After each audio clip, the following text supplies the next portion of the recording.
નમસ્કાર દર્શક મિત્રો, અવર રાઇટ્સ ન્યૂઝમાં આપનું હાર્દિક સ્વાગત છે।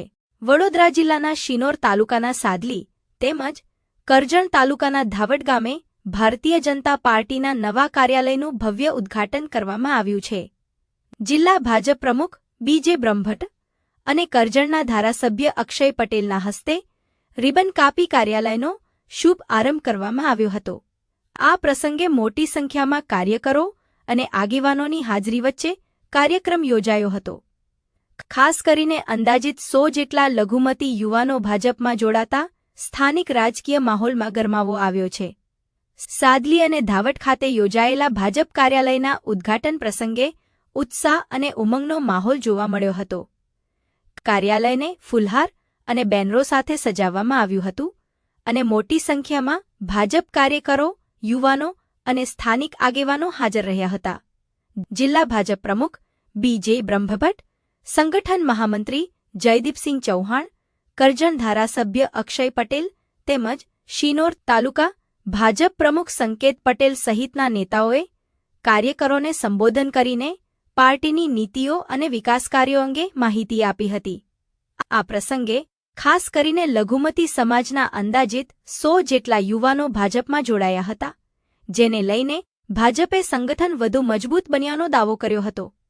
નેતાઓએ નવા જોડાયેલા કાર્યકરોનું સ્વાગત કરીને તેમને પાર્ટીના સિદ્ધાંતો સાથે જોડાઈ વિકાસના કાર્યોમાં સહભાગી થવા અનુરોધ કર્યો હતો। સમગ્ર કાર્યક્રમ શાંતિપૂર્ણ અને ઉત્સાહભર્યા વાતાવરણમાં પૂર્ણ થયો હતો, જ્યાં કાર્યકરોમાં નવી ઉર્જા અને આત્મવિશ્વાસ જોવા મળ્યો હતો। આજે સાદલી ખાતે વડોદરા જિલ્લા ભાજપાના અમારા સાદલી જિલ્લા પંચાયતના ઉમેદવાર શ્રીમતી વિભાબેન પટેલ અને તેમની સાથે આવતી 8 તાલુકા પંચાયતના ઉમેદવારનો મધ્યસ્થ કાર્યાલયનું ઉદ્ઘાટન કરવામાં આવ્યું, જેમાં મારી સાથે અમારા કરજણના લોકપ્રિય ધારાસભ્ય આદરણીય શ્રી અક્ષયભાઈ પટેલ, મારા બંને સાથી મહામંત્રી શ્રી મંડળ શિનોર મંડળના પ્રમુખ શ્રી સંકેતભાઈ તથા ખૂબ મોટી સંખ્યામાં કાર્યકર્તાઓ હાજર રહ્યા।